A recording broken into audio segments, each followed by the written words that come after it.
ബുദ്ധിയുള്ള എല്ലാവർക്കും അറിയാം, ഈ യുദ്ധങ്ങൾ പല കാരണങ്ങളാൽ നടത്തപ്പെടുന്നുണ്ടോ എങ്കിലും ആ യുദ്ധ പ്രവർത്തനങ്ങളിലൊന്നും തന്നെ ആണവ കേന്ദ്രങ്ങൾക്കെതിരായിട്ടുള്ള ആക്രമണം ആരും നടത്തിയിട്ടില്ല. എന്തുകൊണ്ട്?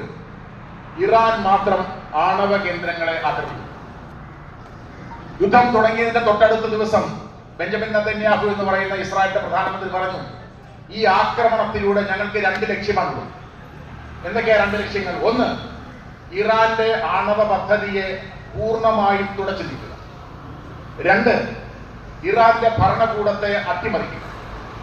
ഈ 2 ലക്ഷ്യങ്ങൾ വെച്ചുകൊണ്ടാണ് ഞങ്ങൾ യുദ്ധം ആരംഭിച്ചിരിക്കുന്നത്. അതുകൊണ്ടാണ് ഞങ്ങൾ നദാൻസ് ഉൾപ്പെടെയുള്ള, ഇസ്ഫഹാൻ ഉൾപ്പെടെയുള്ള ആണവ കേന്ദ്രങ്ങളെ ആക്രമിച്ചിരിക്കുന്നത് എന്ന്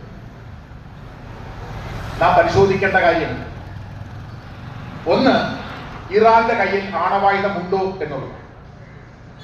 മറ്റൊന്ന്, അങ്ങനെ ആണവായുധം ഉണ്ടെങ്കിൽ തന്നെ ഇസ്രായേലിന് അതിനെതിരെ ആക്രമണം നടത്താനുള്ള ഉത്തരവാദിത്വമുണ്ടോ, അധികാരമുണ്ടോ എന്നുള്ളത്. ഒന്നാമത്തെ കാര്യം, ഇറാന്റെ കയ്യിൽ ആണവായുധമുണ്ടോ? ഒരു രാജ്യത്ത് ആണവായുധം ഉണ്ട് എന്ന് പറയാൻ ലോകത്ത് ആധികാരികമായിട്ടുള്ള ഒരൊറ്റ ഏജൻസിയേ ഉള്ളൂ. ആ ഏജൻസിയുടെ പേര് ഇന്റർനാഷണൽ അറ്റോമിക് എനർജി ഏജൻസി എന്നാണ്. ആ ഇന്റർനാഷണൽ അറ്റോമിക് എനർജി ഏജൻസി നിരന്തരമായി ഇറാന്റെ ആണവ കേന്ദ്രങ്ങൾ പരിശോധിക്കുകയും റിപ്പോർട്ട് സമർപ്പിക്കുകയും ചെയ്തുകൊണ്ടിരിക്കുകയാണ്. ജൂൺ മാസം 12-ാം തീയതിയും അവരൊരു റിപ്പോർട്ട് അവതരിപ്പിച്ചു. ആ റിപ്പോർട്ടിലും അവർ പറഞ്ഞതിന്റെ ഒരു പ്രധാനപ്പെട്ട കാര്യം, ഞങ്ങളുടെ കാഴ്ചപ്പാടിൽ ഇപ്പോഴും ഇറാന്റെ കയ്യിൽ ആണവായുധമില്ല എന്നാണ്. ആണവായുധമുണ്ട് എന്നൊരു ലോകരാജ്യത്തിന്റെ കയ്യിൽ ആണവായുധമുണ്ട് എന്ന് ഉത്തരവാദിത്വത്തോടെ പറയേണ്ട ഒരേ ഒരു ഏജൻസി മാത്രം ലോകത്തുണ്ട്. അത് ഇന്റർനാഷണൽ അറ്റോമിക് എനർജി ഏജൻസിയാണ്. അവർ ഇന്ന് വരെ, ഈ നിമിഷം വരെ പറഞ്ഞിട്ടില്ല ഇറാന്റെ കയ്യിൽ ആണവായുധമുണ്ട് എന്ന്. അങ്ങനെ അപ്പൊ ഇല്ലാത്ത ആണവായുധം ഉണ്ട് എന്ന് വരുത്തി തീർത്തുകൊണ്ട് ആക്രമണം നടത്തുന്നതിന്റെ ലക്ഷ്യമെന്താ? അതവിടെ നിൽക്കട്ടെ. അങ്ങനെ അഥവാ ആണവായുധം ഉണ്ട് എന്ന് തന്നെ നമ്മൾ സങ്കല്പിക്കുക. അങ്ങനെ ആണവായുധം ഉണ്ട് എങ്കിൽ അതിനെ ആക്രമിച്ച് ഇല്ലാതാക്കാൻ ഇസ്രായേലിന് അധികാരമുണ്ടോ? നമുക്കെല്ലാവർക്കും അറിയാം, ആണവായുധം ഉണ്ട് എന്ന് ഇന്റർനാഷണൽ അറ്റോമിക് എനർജി ഏജൻസിയോ അതുപോലെ തന്നെ ഉത്തരവാദപ്പെട്ടുള്ള മറ്റ് ഏജൻസികളോ പറയുകയാണെങ്കിൽ അവർ സാധാരണ ചെയ്യുന്നത്, അവർ നമ്മുടെ രാജ്യത്ത്, നമ്മുടെ ലോകത്തെ നയിക്കുന്ന ഐക്യരാഷ്ട്ര സംഘടനയെ സമീപിക്കും. ഐക്യരാഷ്ട്ര സംഘടനയുടെ സുരക്ഷാ സമിതിക്ക് റിപ്പോർട്ട് കൊടുക്കുകയും ആ റിപ്പോർട്ടിന്റെ അടിസ്ഥാനത്തിൽ ഐക്യരാഷ്ട്ര സുരക്ഷാ സമിതി പരിശോധനകൾ നടത്തുകയും ആ പരിശോധനയിൽ ഉണ്ട് എന്ന് കണ്ടാൽ അവർക്കെതിരെ സാമ്പത്തിക ഉപരോധം, സൈനിക ഉപരോധം, സൈനികമായ ആക്രമണം ഇതൊക്കെ നടത്തുന്നതാണ് അന്തർദേശീയ നിയമങ്ങൾക്കനുസരിച്ച് നാം കാണുന്നത്. എന്നാൽ ഇതൊന്നുമില്ലാതെ, ഇന്റർനാഷണൽ അറ്റോമിക് എനർജി ഏജൻസി പറയാതെ, ഐക്യരാഷ്ട്ര സംഘടന പറയാതെ ഇറാൻ സ്വന്തമായിട്ട് യുദ്ധത്തിന് ഇറങ്ങുകയാണ്. എന്തിനു വേണ്ടിയിട്ടാ? ആണവ ആയുധങ്ങൾ ഇല്ലാതാക്കാൻ. ആണവായുധം ഇല്ല എന്ന് മറ്റൊരു ഏജൻസി കൂടി പറഞ്ഞിട്ടുണ്ട്. അതുകൂടി നമ്മൾ ശ്രദ്ധിക്കണം. ആരാ പറഞ്ഞത്? അമേരിക്ക തന്നെ ഇസ്രായേലിന് ആയുധവും സമ്പത്തും രാഷ്ട്രീയമായ പിന്തുണയും നൽകി പറഞ്ഞുവിട്ടിരിക്കുന്ന അമേരിക്കയുടെ നാഷണൽ ഇന്റലിജൻസ് ഏജൻസിയുടെ ചെയർപേഴ്സൺ ആയിട്ടുള്ള തുൾസി ഗബാർഡ് വാസ്തവത്തിൽ അമേരിക്കക്കാരിയാണ്. അവർക്ക് ഇന്ത്യയോടുള്ള പ്രണയം കൊണ്ട് ഒരു ഇന്ത്യൻ പേര് സ്വീകരിച്ചതാണ് തുൾസി ഗബാർഡ് എന്ന്. അവർ അറിയപ്പെടുന്ന ഇസ്ലാമിക വിരുദ്ധയാണ്. ആ തുൾസി ഗബാർഡ് അവർ കഴിഞ്ഞ മാർച്ച് മാസം നടത്തിയ പ്രസംഗത്തിൽ അവർ പറഞ്ഞു, ഇറാന്റെ കയ്യിൽ ആണവായുധമില്ല. അമേരിക്ക പറയുക, അതായത് ഇസ്രായേലിനെ സർവാത്മന പിന്തുണയ്ക്കുന്ന അമേരിക്കയുടെ നാഷണൽ ഇന്റലിജൻസ് മേധാവിയായിട്ടുള്ള തുൾസി ഗബാർഡ് പറയുകയാണ്, ഇറാന്റെ കയ്യിൽ ആണവായുധമില്ല. ഇന്റർനാഷണൽ അറ്റോമിക് എനർജി പറയുകയാണ്, ഇറാന്റെ കയ്യിൽ ആണവായുധമില്ല.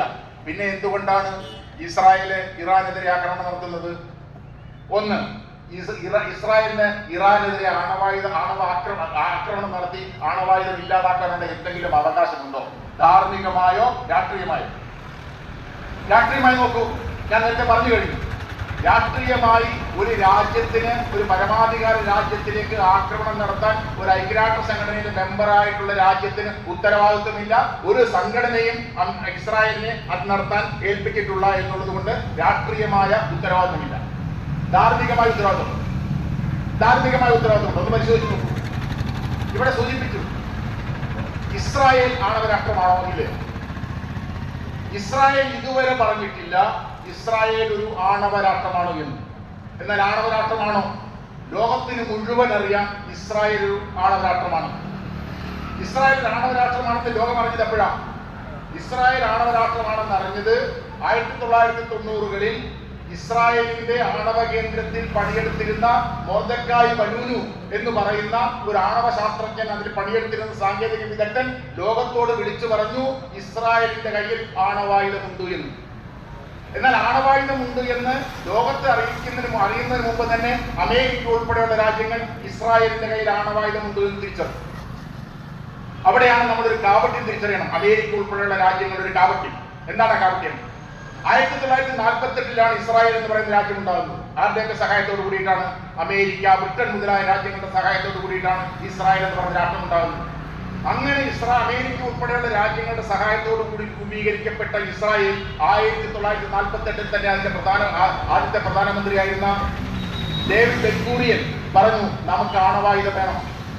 വളരെ രഹസ്യമായി, അമേരിക്കയെ അറിയിക്കാതെ, ഫ്രാൻസിന്റെ സഹായത്തോടു കൂടി 1948-ൽ തന്നെ ഇസ്രായേൽ ആണവ പദ്ധതി ആരംഭിച്ചു. ഇസ്രായേൽ ആണവ പദ്ധതി ആരംഭിച്ച് 1960 ആയപ്പോൾ അമേരിക്ക അത് കണ്ടുപിടിച്ചു. ഇസ്രായേൽ രഹസ്യമായി ആണവ പദ്ധതി മുന്നോട്ട് കൊണ്ടുപോകുന്നു, ആണവായുധം നിർമ്മിക്കാനുള്ള പദ്ധതിയാണ് ഇത് എന്ന് അമേരിക്ക മനസ്സിലാക്കിയപ്പോൾ അന്നത്തെ അമേരിക്കൻ പ്രസിഡന്റ് അന്നത്തെ പ്രധാനമന്ത്രിയായിരുന്ന ഡേവിഡ് ബെൻ-ഗൂറിയനോട് വീണ്ടും ചോദിച്ചു, വാട്ട് ആർ യു ഡൂയിങ്? നിങ്ങൾ എന്താണ് ഇവിടെ ചെയ്യുന്നത്? ചില കേന്ദ്രങ്ങൾ കണ്ടുകൊണ്ട് അവർ ചോദിച്ചു. അപ്പോൾ അവർ പറഞ്ഞു, ഞങ്ങൾക്ക് ആണവ പദ്ധതിയുണ്ട്, അത് ഞങ്ങൾക്ക് സമാധാനത്തിനുള്ള ആണവ പദ്ധതിയാണ്. ഇറാൻ ഇപ്പോൾ പറയുന്നതാണ്. ഇറാൻ പറയുന്നു, ലോകത്ത് 31 രാജ്യങ്ങൾ ആണവ പദ്ധതി ഉപയോഗിക്കുന്നുണ്ട്. അതിൽ 9 രാജ്യങ്ങൾ ആണവ ആയുധമുള്ള രാജ്യങ്ങളാണ് ഇന്ത്യയും ഇസ്രായേലും ഉൾപ്പെടെയുള്ള രാജ്യങ്ങൾ.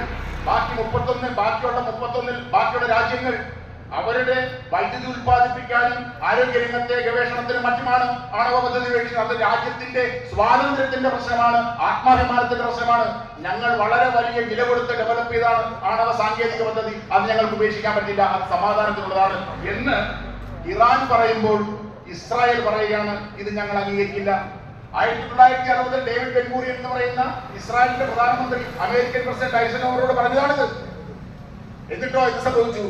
1967 ആയപ്പോൾ ഇസ്രായേൽ ആണവ ബോംബുണ്ടാക്കി. 1967 തന്നെ ഇസ്രായേൽ കണ്ടുപിടിച്ചു, അമേരിക്ക കണ്ടുപിടിച്ചു ഇസ്രായേലിന്റെ കയ്യിൽ ആണവ ബോംബുണ്ട്. അവിടെയാണ് നമ്മൾ ആ ഹിപ്പോക്രസി, ആ കാപട്യത്തിലേക്ക് പോകണം. അന്താരാഷ്ട്ര രംഗത്തെ അമേരിക്കയുടെ കള്ളക്കളി. എന്താണ് കള്ളക്കളി? ഇസ്രായേൽ ആണവ ബോംബ് ഉണ്ടാക്കി കഴിഞ്ഞപ്പോഴാണ് അമേരിക്ക ആണവ നിർവ്യാപന കരാർ, നോൺ പ്രോളിഫറേഷൻ ട്രീറ്റി എന്ന് പറയുന്ന കരാർ അന്തർദേശീയ തലത്തിൽ ഉണ്ടാക്കി. അങ്ങനെ ആണവ നിർവ്യാപന കരാർ എന്ന് പറഞ്ഞാൽ ഒരു രാജ്യവും ഇനി ആണവ സാങ്കേതിക വിദ്യ പ്രചരിക്കുന്നതിലേക്ക് പ്രവർത്തിക്കാൻ പാടില്ല. അങ്ങനെ ആണവ നിർവ്യാപന കരാർ, നോൺ പ്രോളിഫറേഷൻ ട്രീറ്റി, NPT എന്നറിയപ്പെടുന്ന ട്രീറ്റി 1968 ഒപ്പിടുക രാജ്യങ്ങൾ. 1968 ഇതിനകത്ത് ഇറാൻ ഒപ്പിടുന്നു, സൗദി അറേബ്യ ഒപ്പിടുന്നു, പശ്ചിമേഷ്യൻ രാജ്യങ്ങളെല്ലാം ഒപ്പിടുന്നു. നിങ്ങൾ ഓർക്കണം, ഇസ്രായേലിന്റെ കയ്യിൽ ആണവായുധം ഉണ്ട് എന്ന് അറിഞ്ഞിരുന്നുവെങ്കിൽ ഒരു പശ്ചിമേഷ്യൻ രാജ്യവും, ഇറാൻ ഉൾപ്പെടെയുള്ള ഒരു പശ്ചിമേഷ്യൻ രാജ്യവും ഈ നോൺ പ്രോളിഫറേഷൻ ട്രീറ്റിയിൽ ഒപ്പിടുമായിരുന്നില്ല. ഇസ്രായേൽ ഒപ്പിട്ടില്ല. അപ്പൊ അങ്ങനെ അതിരഹസ്യമായി അന്തർദേശീയ നിയമങ്ങളെല്ലാം കാറ്റിപ്പറത്തിക്കൊണ്ട് ആണവായുധം ഉണ്ടാക്കിയ രാജ്യം, ആണവായുധം കൈവശം വെച്ചിരിക്കുന്ന രാജ്യമാണ് ഇന്ന് ഇറാൻ എന്ന് പറയുന്ന രാജ്യത്തിനെതിരെ ഇല്ലാത്ത ആയുധം ഉണ്ട് എന്ന് പറഞ്ഞുകൊണ്ട് ആക്രമണം നടത്തുന്നത്. ഒന്നാലോചിച്ചു, അമേരിക്കൻ കാപട്യം. ആ കാപട്യമാണ് നമ്മൾ കാണുന്നത്. ഞങ്ങൾ ഇന്റർനാഷണൽ പൊളിറ്റിക്സിൽ ഞങ്ങൾ പഠിപ്പിക്കുന്നത് തിയറിയാണ്. ആ തിയറി സെക്യൂരിറ്റൈസേഷൻ തിയറി എന്നാണ് പറയുന്നത്. സെക്യൂരിറ്റൈസേഷൻ, സുരക്ഷാവൽക്കരണം എന്നാണ് മലയാളത്തിൽ നമുക്ക് പറയാം. എന്താ സുരക്ഷാവൽക്കരണം? നിങ്ങൾക്ക് നമ്മുടെ നാടൻ ഭാഷയിൽ പറഞ്ഞാൽ, നമ്മുടെ വീട്ടിൻ്റെ അടുത്ത് നമുക്ക് ഇഷ്ടപ്പെടാത്ത ഒരു പട്ടിയുണ്ട്, നായയുണ്ട്. നല്ല പട്ടിയാണ്, കുഴപ്പമൊന്നുമില്ല, യാതൊരു കുഴപ്പമില്ല. പക്ഷെ എനിക്കിഷ്ടമല്ല. ഞാൻ അവിടുത്തെ ഒരു പ്രമാണിയാണ്. എൻ്റെ വീട്ടിൻ്റെ അടുത്തുള്ള വീട്ടിലെ ഈ നായ നല്ല നായയാണ്, അതിന് കുഴപ്പമില്ല, പക്ഷെ എനിക്കതിന് ഇഷ്ടമല്ല, എനിക്കതിനെ കൊള്ളാം. ഞാൻ എന്ത് ചെയ്യും? ഞാൻ പറയും, അത് ഒരു പേപ്പട്ടിയാണ്, അതിനൊരു പേയുണ്ട്. ആ പേയുണ്ട് എന്ന് ഞാൻ പറയുന്നു, ഞാൻ പറഞ്ഞു വരുത്താൻ ശ്രമിക്കുന്നു, എൻ്റെ സുഹൃത്തുക്കളായിട്ടുള്ള മറ്റുള്ളവരെ കൊണ്ട് പറയിക്കുന്നു, അതിനൊരു പ്രചാരണം നൽകുന്നു.